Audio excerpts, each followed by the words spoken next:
Hello friends, धरती पर हवा से बात करने वाला जानवर अगर कोई है वो है चीता।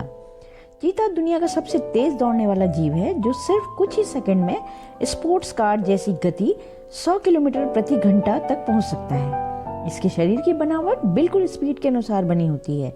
लंबी टांगें, हल्की हड्डियां, बड़ी छाती, बेहद लचीली रीढ़ और नाक की बड़ी नलिकाएं जो दौड़ते समय ऑक्सीजन की सप्लाई बढ़ाती हैं।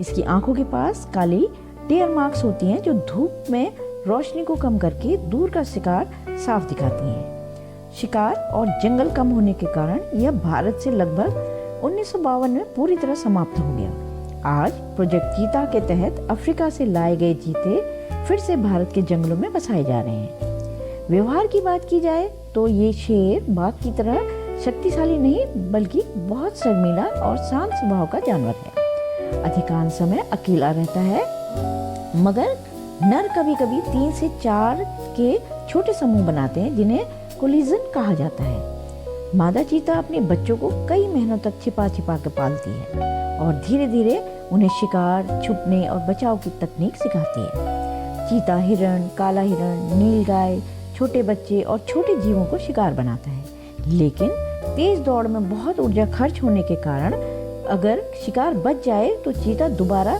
तुरंत हमला नहीं कर पाता और कई बार उसका शिकार लकड़बग्गा, तेंदुआ या गिद्ध छीन ले जाते हैं।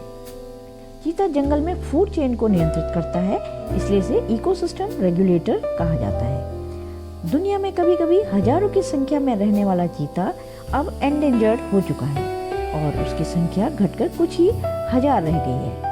सबसे मजेदार बात यह है कि चीता शेर या बाघ की तरह दहाड़ नहीं सकता, बल्कि यह सिर्फ हल्की आवाजें निकालता है और उसके पंजों के नाखून पूरी तरह पीछे नहीं जाते, जिससे उसे दौड़ने में एक्स्ट्रा ग्रिप मिलती है। दौड़ते समय एक पल ऐसा आता है जब उसका पूरा शरीर हवा में तैरता है और जमीन से संपर्क ही नहीं रहता। यही वह पल है जब चीता सचमुच हवा जैसा लगता है।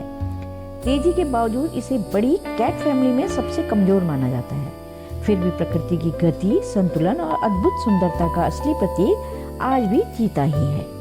तो फ्रेंड्स, आप इसी तरह में नई नई वीडियोस को देखें, लाइक करें, कमेंट करें। Thank you.